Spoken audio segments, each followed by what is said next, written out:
XIX, vamos falar sobre a Europa e os movimentos do século XIX. Essa imagem que a gente tem aí na página 19, a gente vai explorar ela agora um pouco, tá? Acende essa luz aqui da sala pra mim, por favor, pessoal, que eu tô achando que tá escuro já. Então aqui a gente tá vendo uma imagem pintada. Nossa, eu não vou saber falar o nome desse artista aqui. Henri Lamartine Philippotto? Não sei falar esse nome. Philippotox, acho que é assim que diz, não sei dizer. Aqui está falando a respeito de uma manifestação que aconteceu em frente à Prefeitura de Paris, no dia 25 de fevereiro de 1848, né? Aqui você consegue perceber o quê? Um ambiente bem hostilizado, né? Você está vendo aí algumas revoltas, pessoas com os braços erguidos, né? A gente está vendo aqui a bandeira da França sendo constantemente apresentada. A gente já sabe que a bandeira francesa, composta aí de 3 cores, vem a significar aí liberdade, fraternidade, igualdade. E são esses ideais que são trazidas para essas revoluções que aconteceram aí no ano de 1848, né? A gente vai ver hoje rapidamente 2 revoluções, a de 1830 e a de 1848. Aqui, cadê? Aqui. Pronto. O movimento operário, a gente vai ver aí na sua página 21. Tá? O que foi o movimento operário? Quando a gente estava falando sobre a Revolução Industrial, a gente percebeu que aconteceu aqui várias alterações sociais em toda a Europa. De que jeito? A gente percebe a burguesia, que ela era considerada aí uma classe não dominante, né, uma classe secundária, mas ela tinha maior poder político. Por quê? Por conta do dinheiro, poder aquisitivo, né? Então, a gente tem a massa trabalhadora, né, que são os operários que estão aí, né, nas indústrias, o operariado, né, o proletariado. Mas a gente vê, então, aí essa questão dos operários querendo realmente reivindicar melhores condições de trabalho. E a partir desse movimento, a partir dessa ideia da reivindicação de melhores condições de trabalho, a gente vai dividir, então, os operários em 2 movimentos. Nós vamos chamar alguns participantes aí do ludismo e vamos chamar outros participantes aí do cartismo. Lembrando que é ludismo com L, não é nudismo, tá bom? Então vamos ver algum desses movimentos. O ludismo, né, é um movimento que surgiu na Inglaterra no ano de 1811 e durou até 1812. Esse movimento, ele é chamado de ludismo por conta de um dos seus líderes, que era Ned Ludd, por isso que é ludismo. E o que ele dizia? Ele dizia que, como forma de protesto, né, os trabalhadores deveriam fazer o quê? Deveriam estimular a quebra e a destruição das máquinas e dos equipamentos que estavam dentro das indústrias. Então, no caso do Ned Ludd, ele era barraqueiro, né, como vocês podem ver, ele partia para o quebra-quebra. Então, ele incentivava as pessoas a quebrar o maquinário dos seus patrões como forma de retaliação e de protesto em relação às péssimas condições de trabalho que as pessoas tinham. Então, esse é o ludismo. É um movimento mais violento, como vocês podem ver. O cartismo, ele surgiu em 1830 alguma coisa, e esse nome é derivado aí de uma carta que foi escrita pelos radicais, né, líderes desse manifesto, né? Então, os cartistas têm esse nome por causa justamente dessa carta, né, que foi escrita, a Carta do Povo, né? Essa Carta do Povo, ela seria um manifesto social que exigia uma série de direitos para a melhoria das condições de trabalho. Então, eles fizeram o quê? Fizeram um documento, eles documentaram, né? Eles documentaram as suas necessidades e, de uma maneira um pouco mais pacífica, apresentavam essas cartas exigindo aí essas reivindicações, né, de todos os participantes. Então, era uma forma mais política de agir. né? Enquanto que o ludismo partia para o quebra-quebra, né? Para o soco pontapé, a gente tem no cartismo uma forma mais diplomática, uma forma mais política, mais civilizada, né? De transparecer ali as suas reivindicações. Então, esses dois movimentos aqui, tanto o ludismo como o cartismo, eles são movimentos que a gente pode dizer que são os precursores da luta dos trabalhadores ingleses. Eles buscando melhores condições de vida, né? Claro que nem todos alcançaram, né, os seus objetivos, mas a ideia é essa, é transparecer que realmente existe alguma coisa errada aqui que precisa ser feito para a melhoria dessa classe, né? Então, a partir daí a gente tem a criação de alguns sindicatos, né, ou então de trade unions, que são organizações que deram então origem ao movimento sindical. O sindicato é uma organização, uma instituição, né, que vai reunir um grupo de pessoas que trabalham na mesma coisa. Por exemplo, os metalúrgicos, tem o sindicato dos metalúrgicos. Os professores, tem o sindicato dos professores. Mas aqui no caso a gente está falando sobre os operários, né? Então os operários se reúnem, criam o seu sindicato, nomeiam um presidente, né? E ali dentro eles vão ter toda uma comitiva, né, de secretários, né, que vão tentar fazer acordos, né, com os líderes, né, e com os patrões. Sério? Que pena. Sindicalismo. Então a gente vai falar um pouquinho sobre o movimento sindical.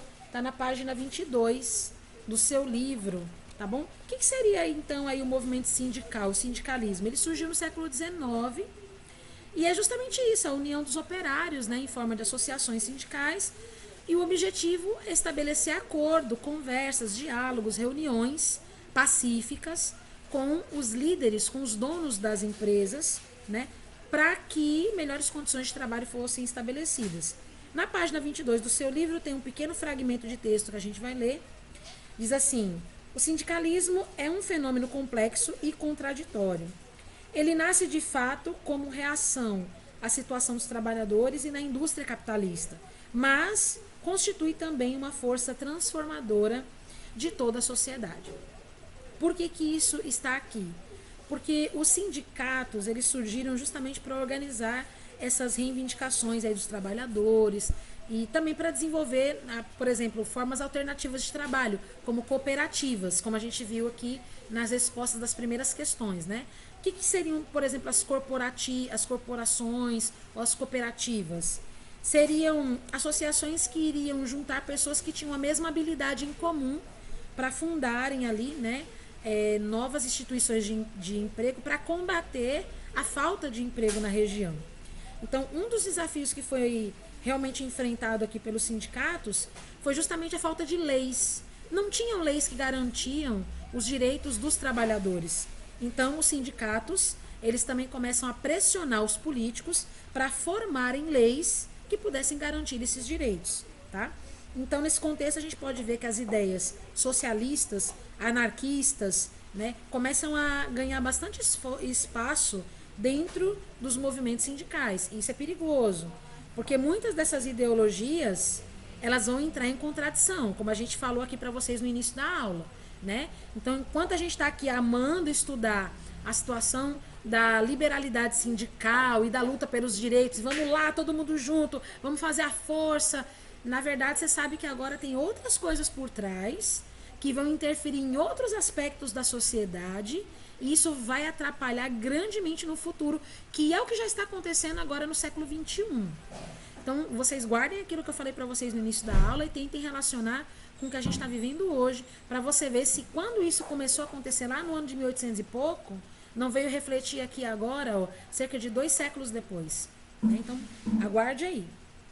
Então, essas associações que foram criadas aí, elas foram criadas como movimentos de luta pelas instituições que querem melhores condições de trabalho para os seus operários.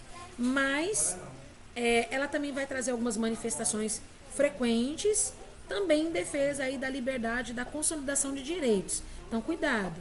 O movimento sindical começa a trabalhar também com a política.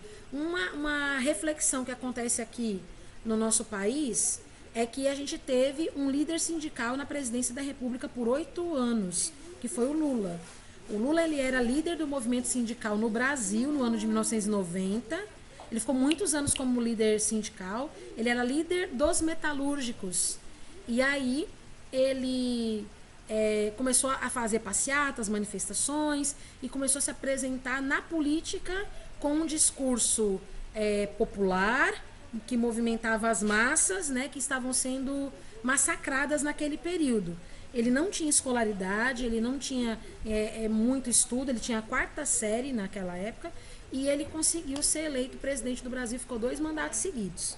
E a gente viu que realmente o poder sindical, a palavra é essa, ele empodera as pessoas. Pode, fica à vontade. Né?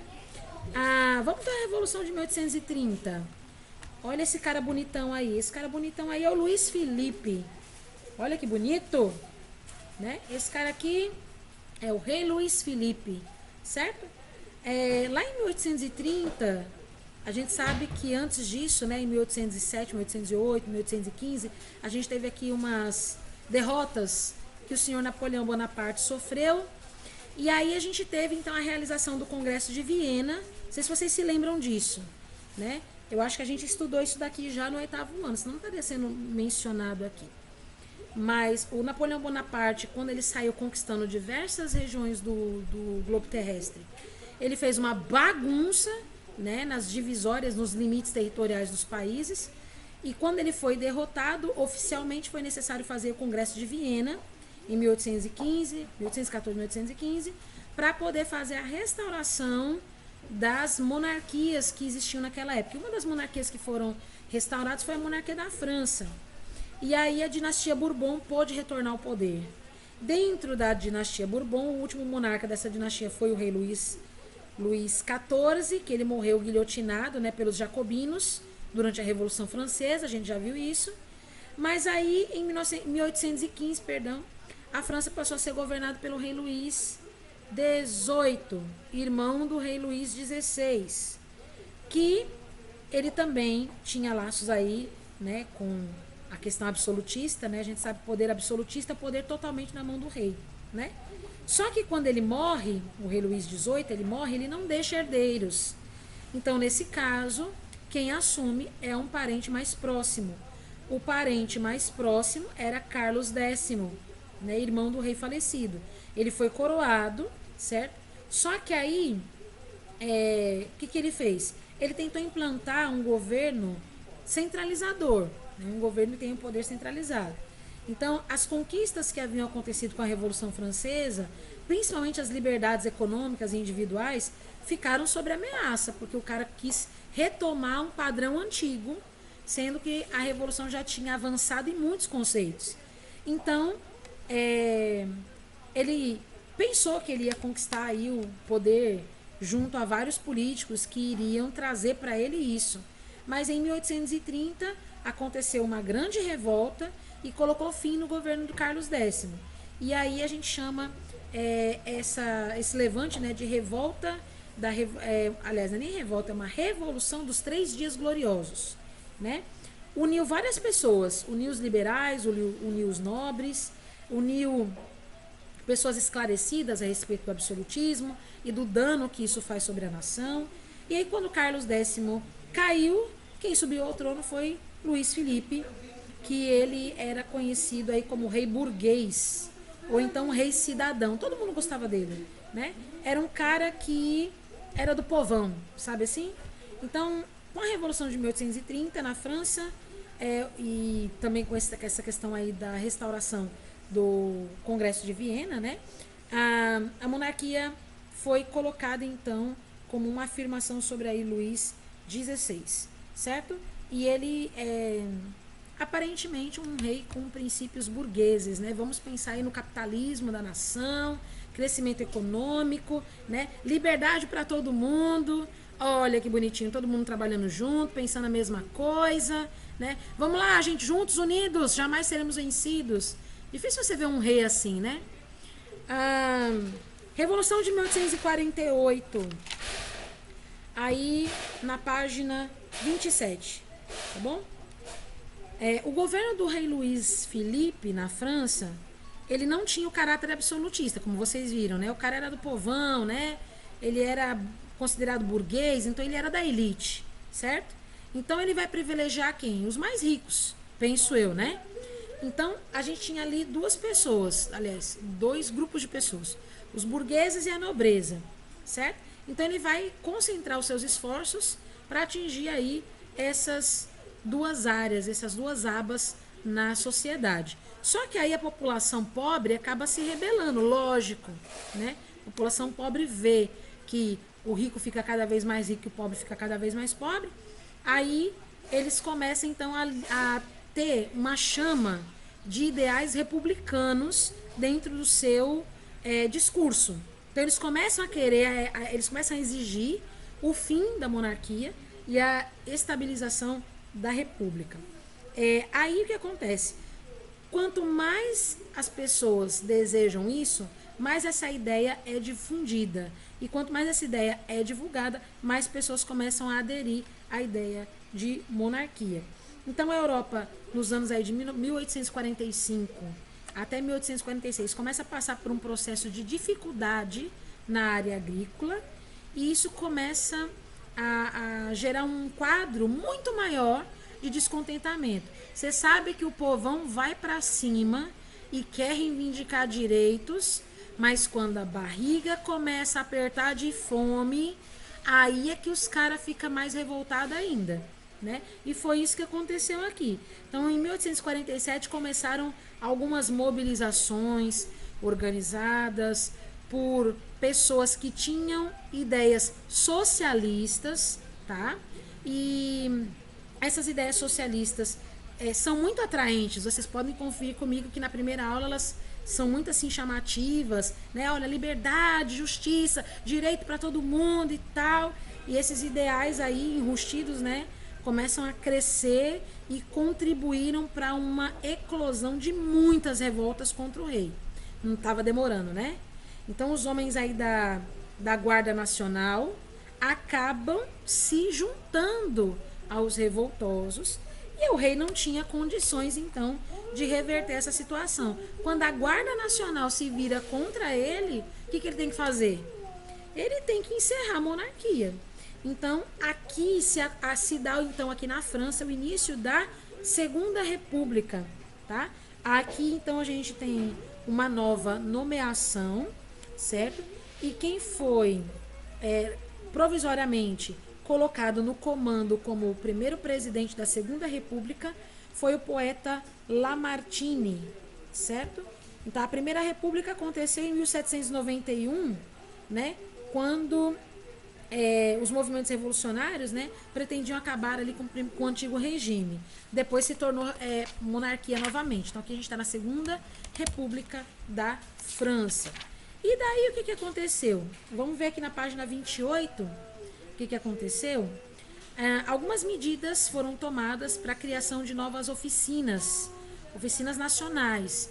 Eram empresas, né, do Estado que foram implementadas para garantir emprego para a população mais pobre, para assim diminuir um pouco a desigualdade social, a pobreza, a miséria, né? Já que estava todo mundo passando muita fome por causa das crises, né? Tanto as crises ambientais como as crises econômicas. Então, isso foi feito para diminuir um pouco a insatisfação popular. Mas aí, em 1848, em meio a todo esse processo de conflitos, foi criada e aprovada uma nova Constituição para a França.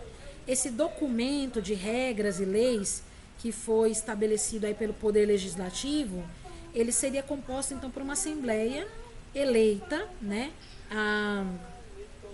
por pessoas, né, ali da política, né, e ali, por incrível que pareça, né, Luiz Bonaparte, que era sobrinho do imperador Napoleão Bonaparte, ele foi eleito ali, né, e ali em 1851, pouco antes ali, né, de acontecer as mais profundas mudanças, né, na área política da França, o Luiz Bonaparte deu um golpe de Estado e aí acaba com o segundo momento de república e inicia o segundo império. Olha quantas transformações políticas e sociais na França, né? E vira monarquia, e desvira, e vira república, e desvira república e vira império. Daqui a pouco sai império e vira república de novo. Eita! Foi muita mudança em pouco tempo, né? Como vocês podem ver aí, né? De 1847 até 1856, né? 9 anos de muita mudança política e social na região da França. Aí vem o que a gente chama de Primavera dos Povos, que está aí na sua página 28. O que aconteceu? O que é chamado de Primavera dos Povos? A Primavera dos Povos são eventos revolucionários, né, que aconteceram na França no ano de 1848, com toda essa revolução, né? E a gente começa a ver que alguns movimentos populares foram organizados contra governos autoritários e a favor aí do nacionalismo e da liberdade, né? Lógico, né? Você voltou a ser império, tem uma pessoa que vai começar a te subjugar de novo, novos impostos, novas taxas, novos conceitos e regras. Então, a Primavera dos Povos é chamada de primavera, né, justamente por conta disso. Porque toda vida que você vai pensar em primavera é algo que está florindo novamente, é algo que está nascendo, né? A natureza ela começa a florir, ela começa a nascer novamente.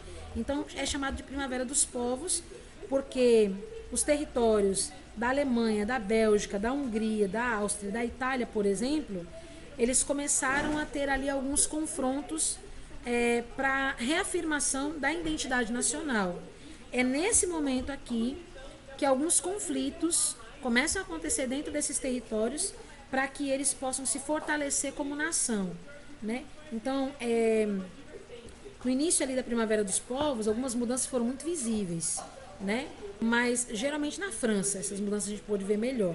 E aí a gente começa a perceber que essas situações, elas vêm justamente a partir dessas interferências que aconteceram na França. Mas a gente não vai avançar mais por causa da nossa hora. Já são 20 para as 5, nós vamos fazer algumas atividades. Eu vou parar por aqui na Primavera dos Povos.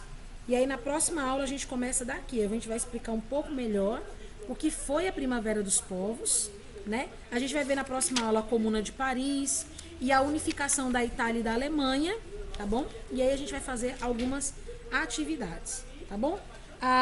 Que a Itália e a Alemanha já foram unificados. Como é que é? A Itália e a Alemanha já foram unificados uma vez. Não, são processos em cada local, certo? A unificação da Alemanha, dos seus territórios, e a unificação da Itália e seus territórios, tá? É que a gente fala assim, né? As unificações da Itália e da Alemanha parece que eles se tornaram uma só, né? Não foi assim. Deixa eu ver o que eu preparei para vocês de atividade. Vixe, Jesus, você tá brincando que é tudo isso? Deus eterno. Vamos lá pra página 20. Deixa eu avançar aqui, tá bom? A gente vai ver isso aqui na próxima aula. Não quer avançar? O que aconteceu? Aqui. A gente vai ver até onde que dá pra ir. Eu vou fazer a página 20 por enquanto. Libera mais cedo, tia. Aí, cadê o negócio? Libera mais cedo? Se eu liberar vocês mais cedo, vocês vão me dar um sábado pra eu continuar as atividades? Não. Não, é melhor Pelo não? amor de Deus. Então, eu também acho melhor não. Porque se eu não der o conteúdo a tempo de terminar o ano letivo, a gente vai ter que estudar sábado. Entendeu? Porque eu tô correndo tanto. Triste fim. Triste fim. Eu não quero esse fim pra mim. Muito menos pra vocês. Né? Não quero esse fim nem para mim, nem para vocês. Então vamos lá. Me ajuda aí, galera. Me ajuda aí. Então aqui na página 20, a gente vai fazer aqui outras atividades. Eu não sei até onde que a gente vai não, mas a gente não vai avançar muito não, porque eu não vou, né, bagunçar aqui. A gente termina na próxima aula, qualquer coisa. Mas vamos lá. Complete o quadro a seguir com as principais características das ideologias destacadas. O que é o socialismo para vocês? O que vocês entenderam do socialismo? É um sistema que procura igualdade para todos. Que é a divisão do dinheiro tipo, igualitário para todos. Pronto, então vamos colocar aqui, ó. Do jeito como vocês colocaram. Sistema que prevê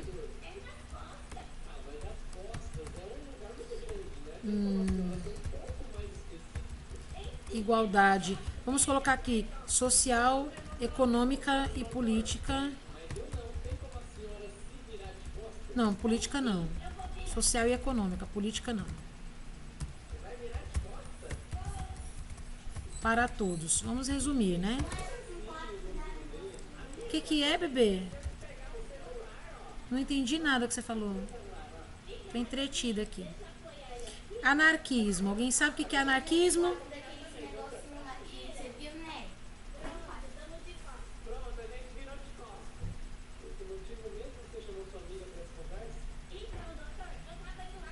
Eu vou colocar assim. Ok, anarquismo. Diga. Anarquismo é um sistema que ele tem como objetivo revolta. Ele quer fazer algo contrário ao governo. Isso, muito bem.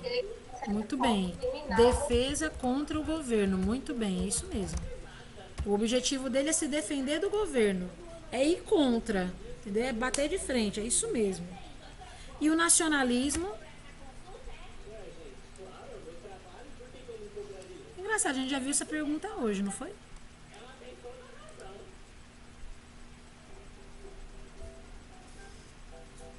O nacionalismo eu acho que é tipo a inclusão de todos dentro da nação, e é tipo a identidade nacional para todos. Isso, muito bem. Apego à identidade nacional.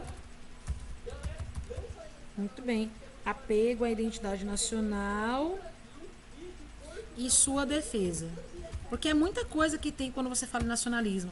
É língua, é cultura, sabe, a gente viu ontem na aula de geografia, né? Aquela questão da identidade cultural, linguística, né? Tudo isso é nacionalismo. Aqui na número 2, a pergunta é assim: a Igreja Católica buscou apresentar sua visão sobre os acontecimentos e as transformações sociais do século XIX. Em especial sobre os avanços do capitalismo, aponte 3 características da chamada doutrina social da Igreja. Vixe, 3 características. Peraí.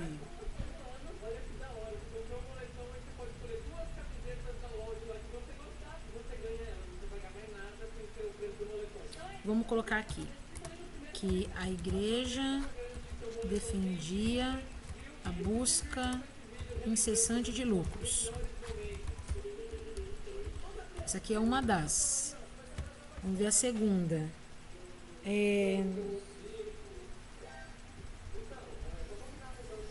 Tá, a Igreja acreditava que o capitalismo não era suficiente para dar respostas para a sociedade da época.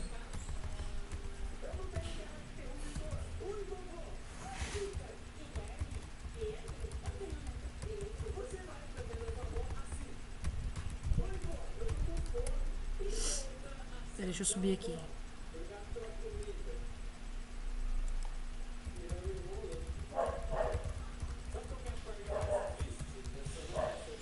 E a terceira coisa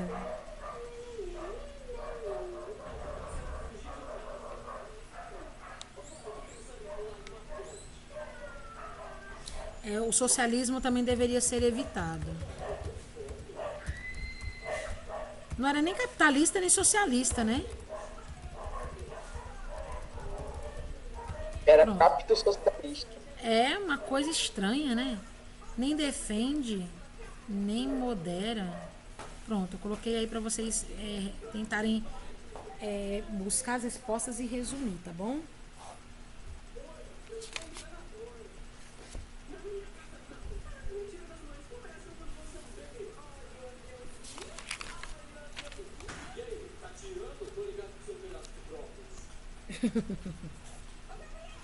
A Nana tá vendo um negócio aqui.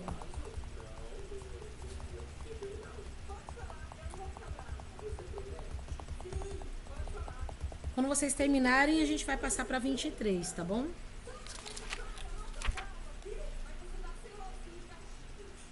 E a questão 3, tia, de marcar? A 3? Aonde? Tem mais uma aqui? Ah, tem mais uma aqui. Pronto, tem mais uma aqui. Certo. Deve estar aqui no slide aqui. Deixa eu ver onde nós estamos. Ah, ela tá aqui, ó. Pronto. Quando vocês terminarem, a gente vai marcar a 3. Eu já terminei, tia. Terminou? Pode passar, gente?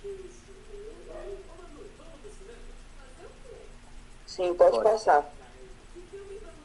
PH, se estiver indo muito rápido, viu? Eu volto pra você, não se preocupe não, viu? Deixa eu pegar Tá aqui meu... normal. Tá indo bem? Tá indo de boa? Se estiver indo muito rápido, eu volto. Aqui tá assim: marque as afirmativas corretas sobre o nacionalismo no século XIX na Europa. Para vocês, quais as que estão corretas? Para o nacionalismo, era importante a valorização da cultura nacional por consequência dos símbolos da nação. Tá certo? Eu acho que é verdadeiro. Acho que essa aí tá certa. Certo, muito bem. Muito bem. Oh, que isso? Deixa eu ver aqui. A próxima. O idioma foi um forte elemento de identificação no nacionalismo. Sim, é o exemplo que a gente viu, né, na aula de geografia. Isso, exatamente. Exatamente. Muito bem. Aí aqui, a burguesia não manifestou interesse nas ideias defendidas pelo nacionalismo, já que essa ideologia não contribuía para a formação de mercados nacionais.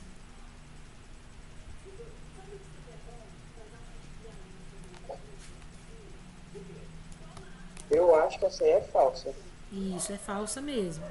E a última, o nacionalismo não teve êxito, pois não propiciava a formação de exércitos nacionais, algo indispensável para as nações europeias no período.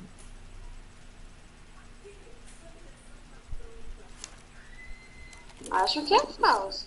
Exatamente, é falso também. Por se era o sentimento de nacionalismo que fazia os exércitos funcionarem, né? É justamente o nacionalismo que criava, né, a formação da Guarda Nacional. Né? Então, as duas primeiras estão certas, as duas primeiras vocês não marcam. Tá? Aqui, ó, aqui é a página 23 agora, tá bom? De acordo com os estudos sobre os movimentos operários do século XIX, complete as lacunas do trecho a seguir. Essa aqui eu vou ajudar vocês a fazer. Eita, fiz errado. Deixa eu pegar aqui a minha fonte de texto. Vamos lá. O Tananã era um movimento que defendia que o problema da desigualdade social estava nas máquinas. Então é o ludismo, tá bom?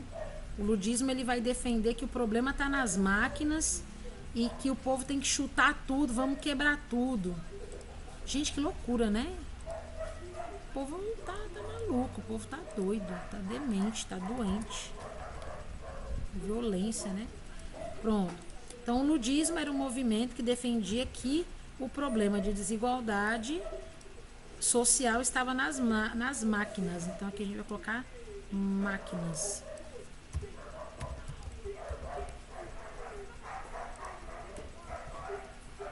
Você nem escrever mais máquinas, olha aí. Você é doido. Que surgiram, né, as máquinas que surgiram na Revolução Industrial. Já o cartismo, vou colocar aqui.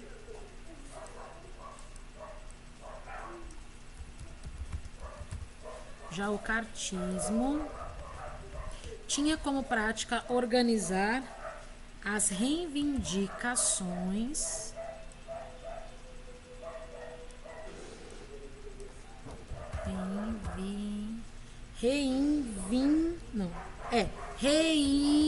não sei escrever isso. Reivindicações, pronto. Reivindicações. Acertei. As reivindicações dos trabalhadores em cartas que deveriam ser encaminhadas. Oxente, agora pronto. Sai daí. Que deveria ser encaminhadas. Cadê você? Cadê você? Aqui. Deveria ser encaminhadas ao parlamento. Aqui, ó. Ao parlamento. Pronto. Então tá aí as palavrinhas. Aqui embaixo a gente tem uma espécie de um gráfico, né, pra gente preencher. O sindicalismo tinha traços que o diferenciavam dos movimentos anteriores de organização dos trabalhadores, como cartismo e ludismo. Com base nessa informação e em seus conhecimentos, complete o diagrama com as características desse movimento.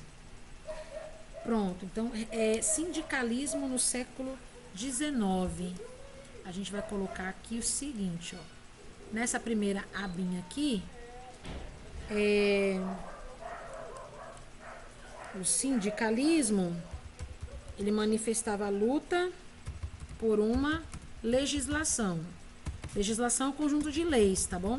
Porque o trabalhador não tinha leis que garantiam ali uma proteção, um apoio, uma ajuda para que eles pudessem continuar trabalhando dentro das indústrias. A segunda coisa era estratégias, né, de cooperativas, né, de cooperação. Então, estratégias de cooperação, né? E a próxima que a gente vai colocar aqui poderia ser aí, com certeza, influências socialistas e anarquistas.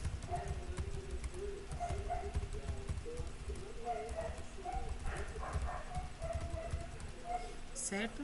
Então tá aí, ó. São essas informações que a gente vai registrar aí na página 23. Deixa eu ver que hora que a gente tem aqui. Estamos quase terminando, tá bom?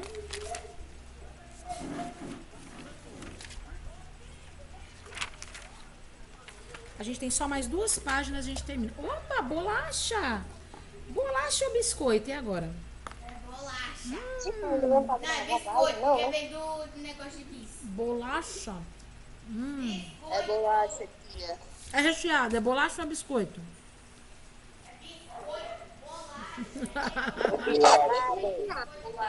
É bolacha ou é biscoito? Bolacha, tia. Aquilo é bolacha que eu desenho. Tia mesmo discípulo. É bolacha ou é biscoito? É bolacha, tia. Vamos pra página 25? Bora. Bora? Tia. Tá escrito o que aí? Bolacha recheada, quer ver?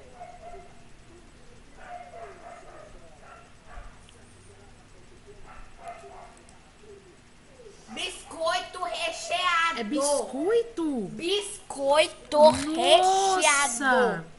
Biscoito Pra recheado. mim sempre foi bolacha. Também. Ah, Biscoito recheado. pra mim tudo é comida, vale a pena comer. Pronto. Né? Aqui, gente, página 25. Observe os detalhes da obra e as estratégias utilizadas pelo artista para chamar atenção para a cena retratada. Quem pintou esse quadro foi o Eugène Delacroix, tá bom? É chamado A Liberdade Guiando o Povo.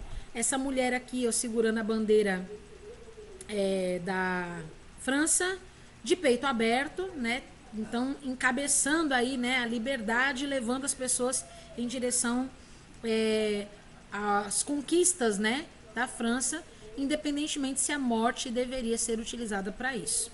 Né? É um quadro bem polêmico, mas com uma análise bem pontual para os dias de hoje. Primeira questão que a gente vai colocar aqui. Me diga aí, quais as características expressas nessa pintura nos permitem dizer que se trata de uma obra com inspiração nacionalista? O que tem nesse quadro que faz você ver ele como um nacionalista? A bandeira. Muito bem, né? Então você vai colocar aí a presença da bandeira nacional, né? A bandeira nacional, com certeza, né? Que mais que você acha que tem aí algo que te faz remeter à ideia do nacionalismo? E também o fato que ela está lutando por sua pátria. Isso. Ela não tá de fardamento, então ela não é uma militar, né? Então a gente também vai colocar aqui que são pessoas comuns lutando por liberdade, né? Tia, vai ser a última página? Não, essa é a penúltima, falta só mais uma. Se a gente tiver tempo, dá tempo da gente fazer, né? Então a bandeira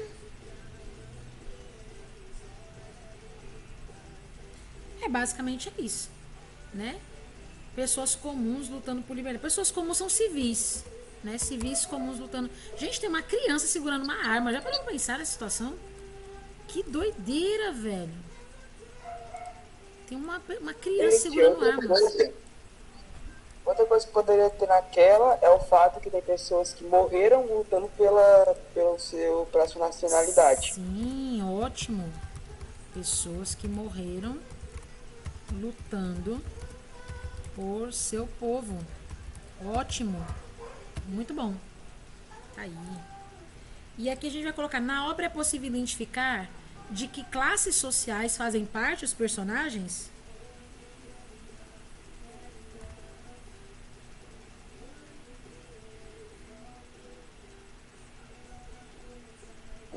Eu acho que dá de colocar aí. Hã? Eu acredito que dá, porque, tipo, olhando pelas roupas deles, dá pra, tipo, ver que eram pessoas, tipo, comuns. Tem um cara de cartola no meio da tela, você tá vendo?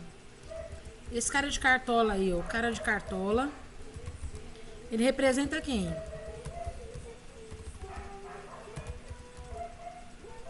Nossa, que É a classe mais alta. Isso, a classe burguesa, muito bem. E aí, os demais representam a classe pobre da população, né? Era uma luta entre elites e a classe mais pobre, né?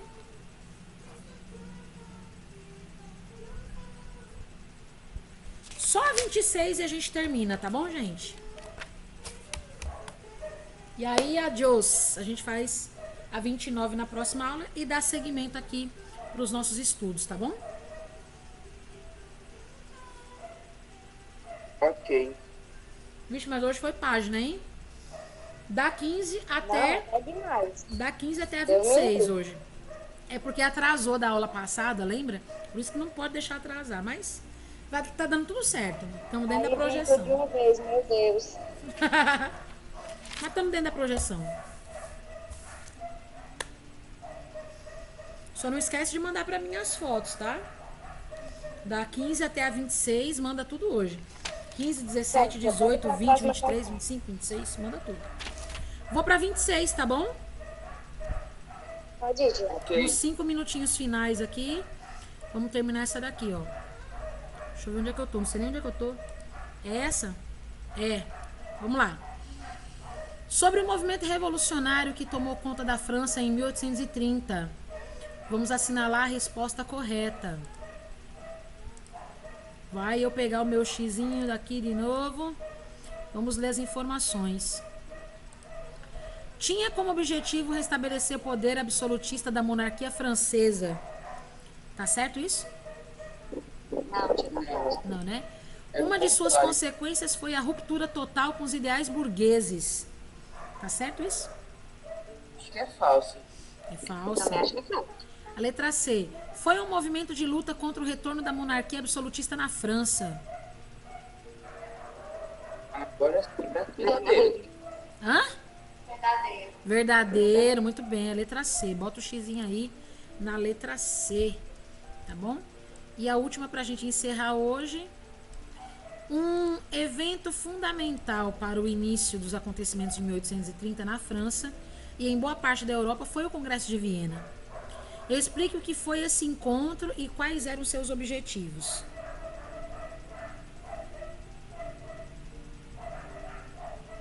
Alguém lembra? Se não foi ele que queria restabelecer, tipo, as fronteiras, Foi ele que criou o quê? e não era tipo que queria restabelecer as fronteiras por causa que Isso. toda aquela desastre. Isso.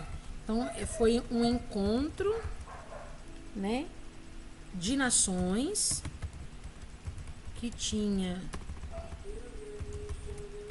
por objetivo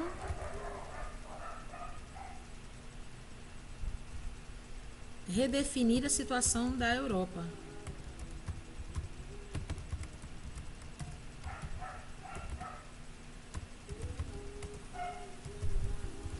Quanto aos seus limites. E aí, isso tinha sido por causa de Napoleão, né? Que ele bagunçou o mapa europeu, né? Bagunçou tudo. Como ele bagunçou todos os limites ele atrapalhou todas as monarquias, não puderam voltar, né? Então aqui a gente tem que colocar também que foi para restabelecer as monarquias. Por isso que a França não queria que o Congresso de Viena fosse feito, né? Por causa disso, porque eles já estavam já emancipados basicamente, né? De uma maneira assim a manter a república, né? E aí quando o Congresso de Viena foi feito, automaticamente foi devolvido o posto de líderes monarcas para aqueles que tinham parentes próximos, né? Que tinham sido prejudicados com as intervenções aí do Napoleão Bonaparte, né? Então, basicamente, tá aí, bem resumido. Aí, na próxima aula, a gente faz a página 29. E aí, a gente termina de ver o conteúdo, né? E segue em frente. Vocês se preparem. Muito breve, a gente vai ter aí o retorno, né? Presencial. Eu ainda não sei como que vai ser. A gente teve uma reunião ontem lá na escola, mas eu não sabia, né? O que era que ia ser falado. Eu pensei que a gente ia falar a respeito do retorno presencial, e no final das contas foi uma espécie de homenagem aos professores que foi feito pelo Dia do Professor. E aí eu fiquei até sem graça, né, depois de tocar no assunto, falar de trabalho no momento de descanso, né? Eu fiquei perdida. Aí eu não quis falar nada na hora, mas depois eu trago informações para vocês de quando que a gente retorna. Eu vou esperar passar as eleições. Eu acho que depois das eleições fica muito mais claro para todo mundo o que vai acontecer.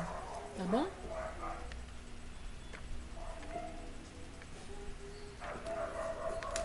Aí se você já tiver terminado, fique esperto, tem muita página para tirar foto hoje. Da 15 até a 26, tá bom? Muita página. De 15 até a 26, manda tudo para mim, que eu tô garantindo nota qualitativa para vocês hoje. Hoje eu vou analisar todas as suas entregas, tá bom? Assim que terminar a aula aqui, eu já começo a analisar todas as entregas e finalizo mandando um recadinho para vocês, confirmando que eu recebi, tá bom?